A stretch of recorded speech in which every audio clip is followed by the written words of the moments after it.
Hey, so you asked for it in the last video, or actually I asked you in the last video if you wanted to see me fill this boat up with tackle. I've got everything else done. The rigging's finished. I got the new trolling motor, the new grabs, I got the power poles loaded. The boat runs exactly the way it's supposed to. But now it's time to actually put the tools in here that help me catch fish. What I like to do, so I'm not getting confused and get to the lake and don't have something that I actually need, what I like to do is, instead of pulling out some tackle out of this boat to put in this boat when it's time to fish in this one, what I like to do is duplicate all of my tackle in this boat. So today what I'm going to do, my entire job is to make sure I've got every crankbait, every line, every rod, reel, sinker, everything else is duplicated in this boat. So when it's time to use a crest liner, I can just pull it out and have confidence that I got everything I need to catch a bass. So that's what you're about to see in this video. You'll never have to guess what I fish with, how I pack it in my boat. You're gonna know exactly what I fish with. What? I had your cartoons going. What'd you do with your cartoon? I had to put your face at it. The code is 0. There you go. Just watch. Brooks is out here watching cartoons while I pack up the boat. You watch cartoons? One thing you guys saw me do in my big boat when I organized it, if you haven't seen that, look in the description box. I totally ripped out the tackle storage in this boat. But one thing I did was I used these big crankbait organizers for the baits that I was going to use immediately. So I'm going to do the same thing in this boat. I took it out. It comes in, let me show you. So this material comes inside this. This is the extra large edge crankbait box, right? This is it. It comes in the bottom of that. So it comes, like when you buy it, it'll be down in here like this. And the idea is for you to store your big deep diving crankbaits down in this guy. That works great, but what I like to do is take this material out. Okay, take the organizer material out, and I just leave it like this. I actually put Velcro on the bottom of the bottom here, stick it down in my tackle locker, and all the baits that I need like immediately that I know I'm going to use, high rotation baits, the jerk baits, the crank baits, top water plugs that I use in high rotation, I put them all here so they're easy to access. The thing I like about it too is if it gets wet, if my baits get wet, they're not setting in water because they're suspended in this material. So it takes up a lot less space, easier to get to, and I just like it. What do you think, Brooks?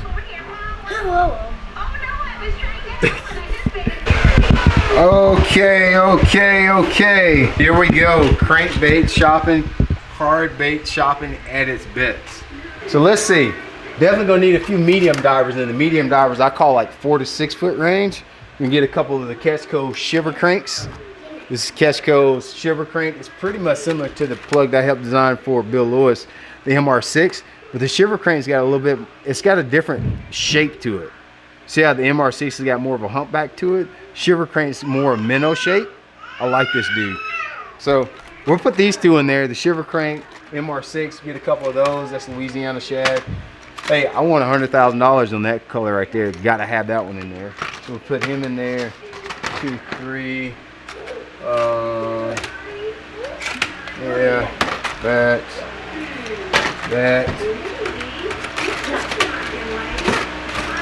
Cellmate MR6.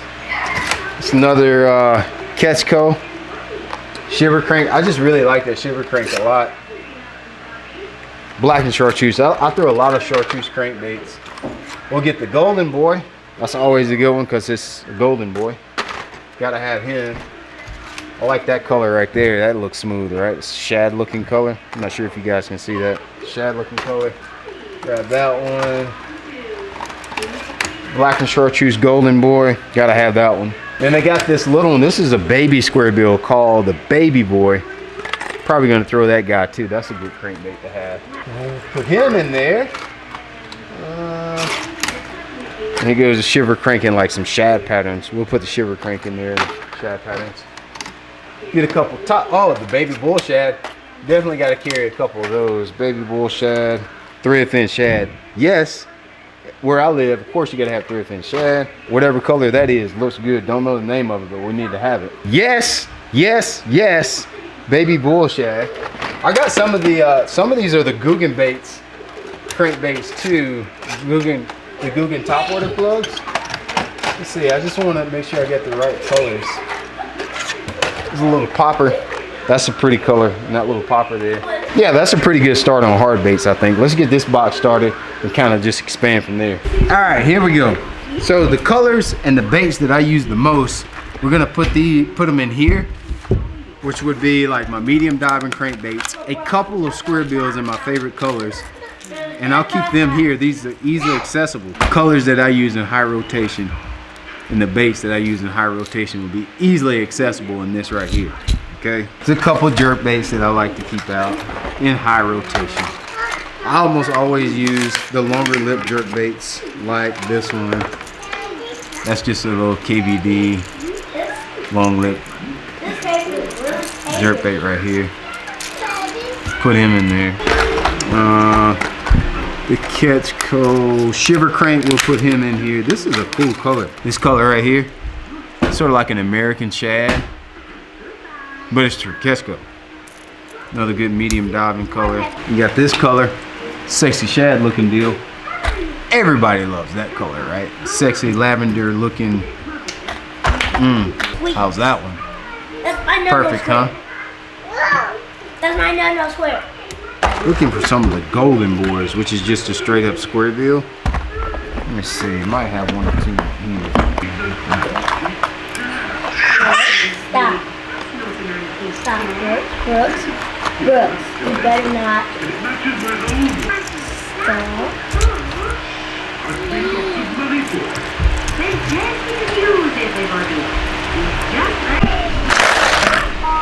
I got some of the funkiest colors off of shopkarls.com. The KBD crank jerk baits here. Got a big order from Shop Karl's in. I got clown colors. I got shad colors. Dude, look at this solid chrome one. Let me tell you my That is going to be so nasty right there. The solid chrome. Probably gonna throw the chrome in here and this. I don't know. That looks good too. What is this called? The green gizzard shad. I like that. The green gizzard shad. That's probably. Leave that alone, please. Thank you. And it has sand all in it. Green gizzard shad. Look at that thing, man. Buddy. Huh? Buddy. Look at that green gizzard shad. Buddy. I'm gonna put that one in high rotation. I really like to throw jerk baits here at the house. Like they just green gizzard shad, clear ayu. Let's take this one out of the pack. Chrome is my best favorite. Yeah, that chrome is pretty slick. Yeah. It's pearl ayu or green or clear ayu. Clear ayu. That's pretty slick. That's jammy. That's the type of box that went in the aluminum boat before. Yes. The old aluminum boat that floated away Yes. when we were at the beach for my birthday.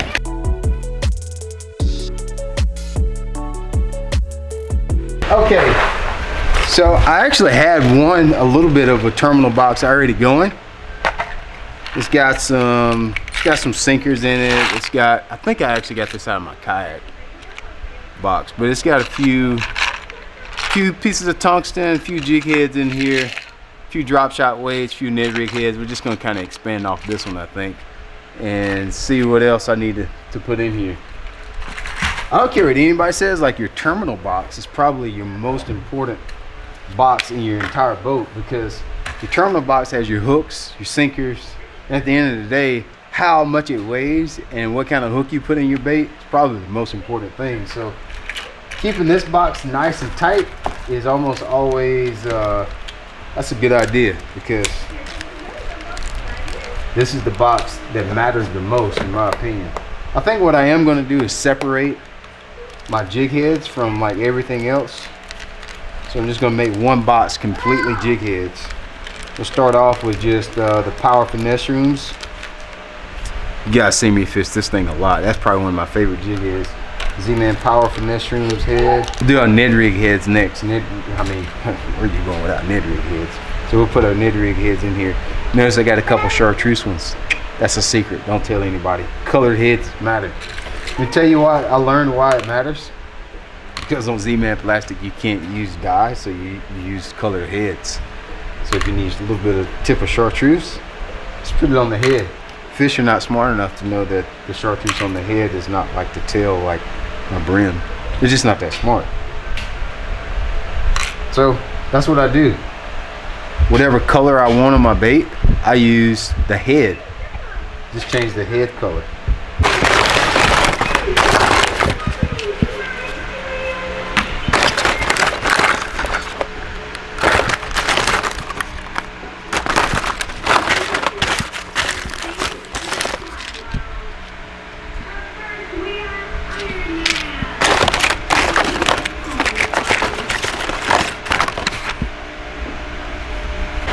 So far we're going pretty good with the terminal box, but we need to add a few jig heads. So I'm going over here. Let me set the camera down right here.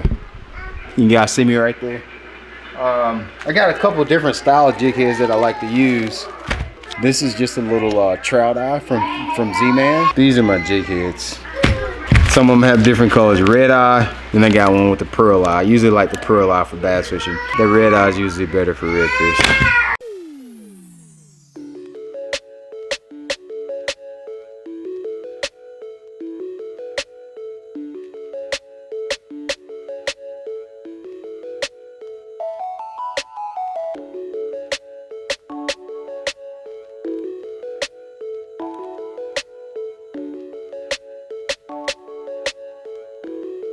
Alright, so this is going to be a fun box to build. Let's start building a hard bait box. I mean by hard baits, let's put in a couple top waters. Let's start building out our crankbait box. And you know, the fun stuff. Everybody's infatuated with a lot of hard baits. So let's start building that box. I'm going to try to climb up here. Got to get a couple tackle boxes. Get a couple tackle boxes first. I think I'm going to go with the waterproof tackle boxes for this. For the hard baits, we'll use these guys here. We'll grab one of the 3700 deep boxes. And hey, why not? Let's go ahead and grab one of these guys too. One of the new edge boxes. I think 2 boxes of hard baits should be plenty for this boat. This won't be my main boat, but we still need some hard baits in it nonetheless. We'll put top waters, we'll put crankbaits, swim baits, hard swim baits, that kind of stuff is what's going to go in this box. All right, I'll start piling in these square bills and stuff. You know what? I might just go with a regular box. I might go with a regular. Let me see how many crankbaits we're talking about here. We don't need to have in that big box if we don't need a big box. We can just get a regular. Let's get a small. Let's get a small box. Sometimes just a regular 3600 gets the job done. Let's take this little Plano Edge 3600. Get him in there. That's all you need. That's all I need. No more than I'm gonna do. Just a Plano 3600. Y'all know what I'm saying. Plano 3600. That's enough for me. That is enough. Put 3600, put a couple dividers in here. And then I'm going to probably have every crankbait I need and just one Plano 3600. If I need more, we'll put more in here, but just to get it started off, I already got the ones that I'm probably for sure going to throw in that deal. So some of these little one-off deals we'll put in here. And you probably be just enough stuff. There's no need to have a bunch of big boxes for no reason.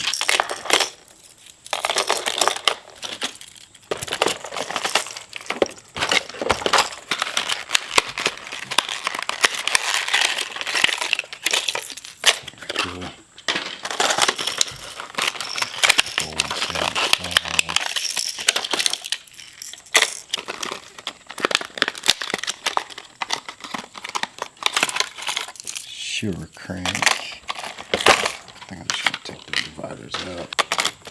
Also crankbaits too. Alright, now. Alright, there's that box. This little crankbait box. Now what I'm going to do is I'm going to go back and let's go get another box and we'll make it for jerk baits. One more crankbait here. Another box we're gonna make it for crankbait for top waters and jerk baits. I think that'll be it. I got a few hard swim baits too that I can stick in there. Oh, those sharpies. Oh, get out, what else? Cut your hands to pieces.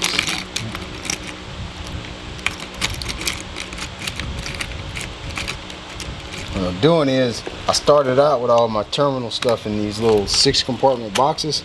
I used to always use these. I do like the Plano Edge terminal box the best.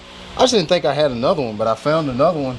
So now I'm swapping all my terminal stuff back over to my Plano Edge.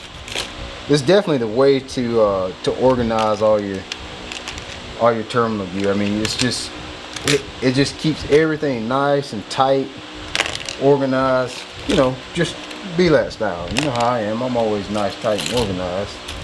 I'm never nice, tight, and organized, but it gives me that sensation that I'm nice, tight. Mainly just nice and tight. I might not be organized. You know, I might not even be organized, but it sounded good what I just said. Nice, tight, and organized. Whatever, you know, that sounded good. It sounded like I knew what I was talking about. But I just took two of the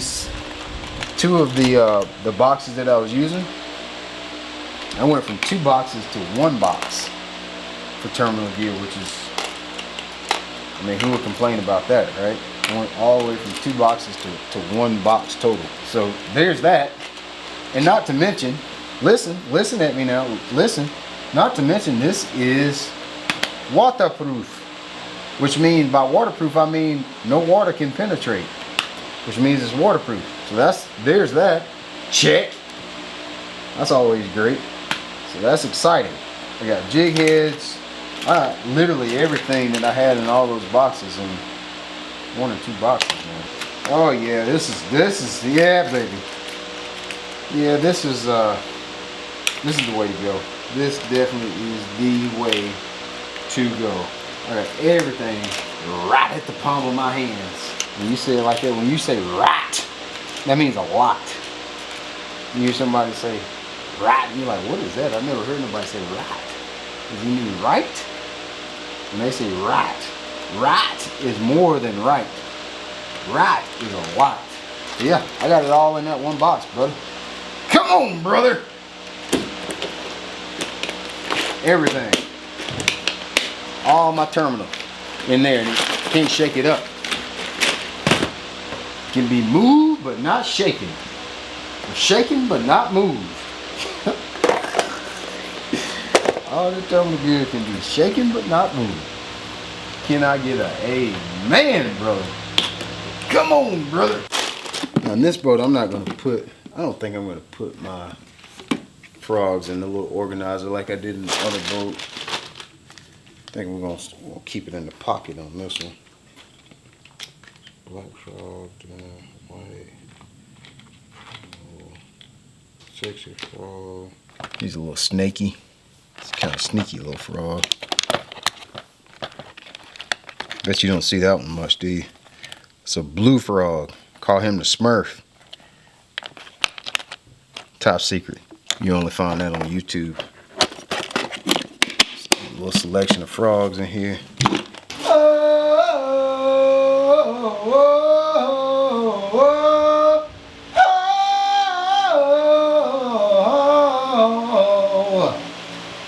Let me get close up for that.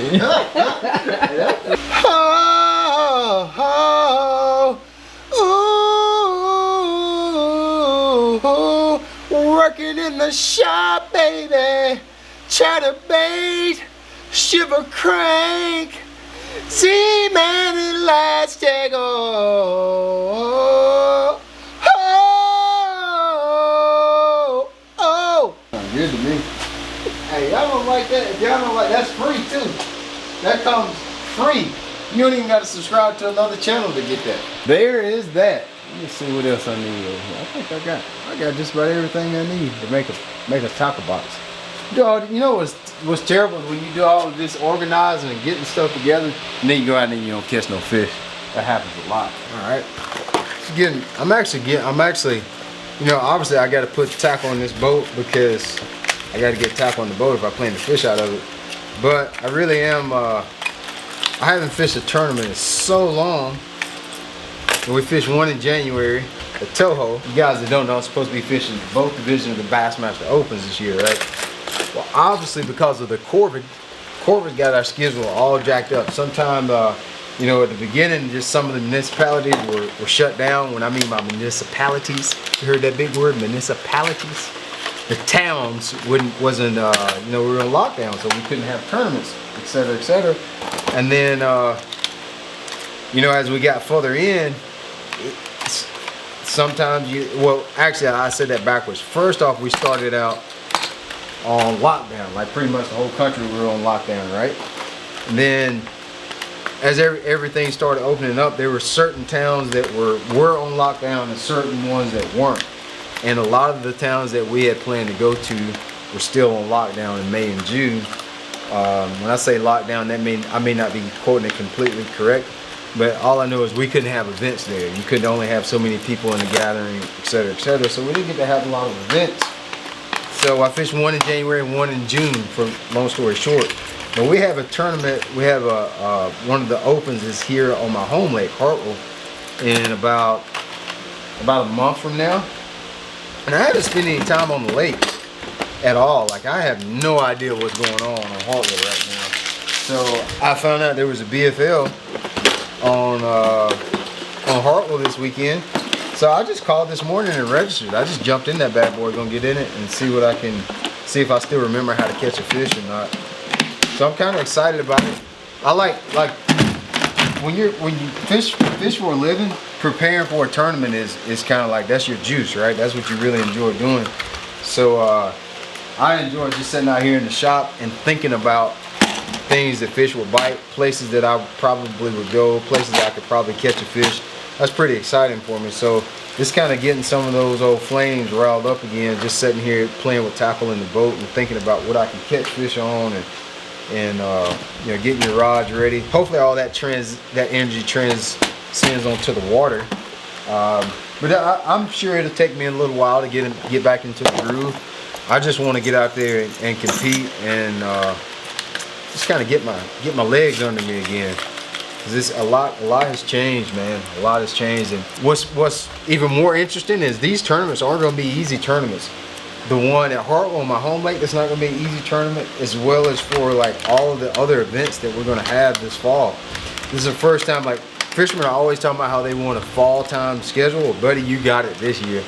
Everything's from basically September to December is all our events, the bulk of them. 6 of the 8 events will be from August, or no, September all the way until December.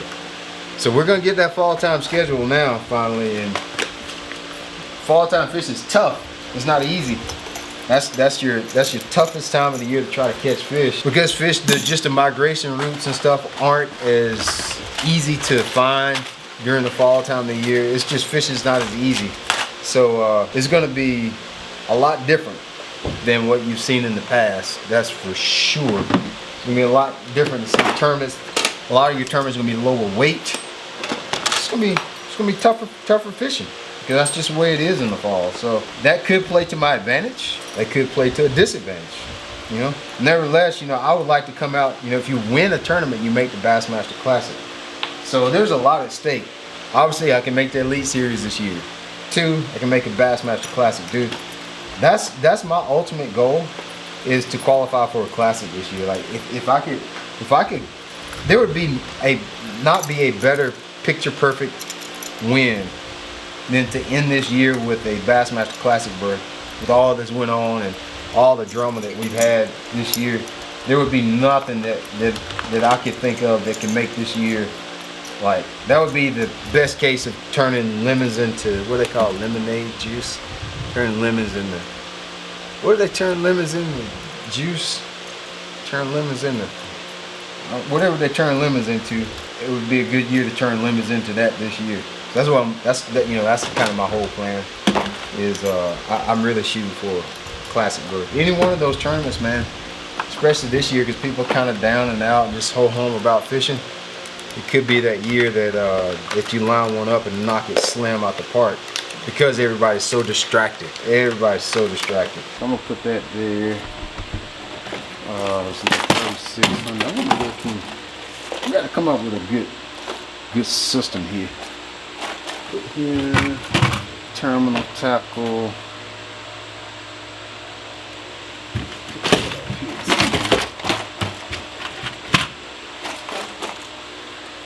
Oh no, I want to put this.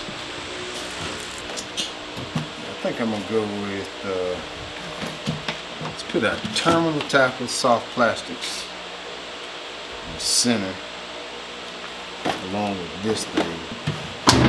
That and this thing I got here with all my baits on it.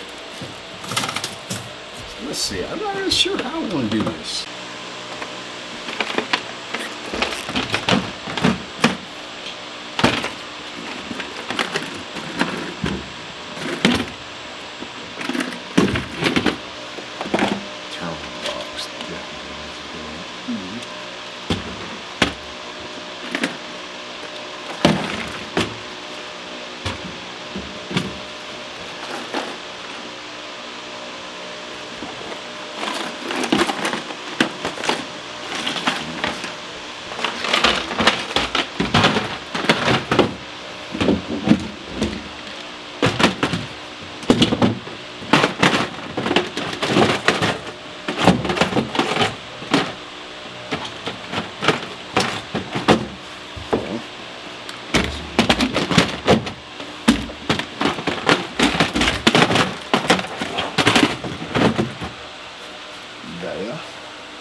We're finished. I got my boat rigged out. It's ready to go fishing. That's all I got to do now.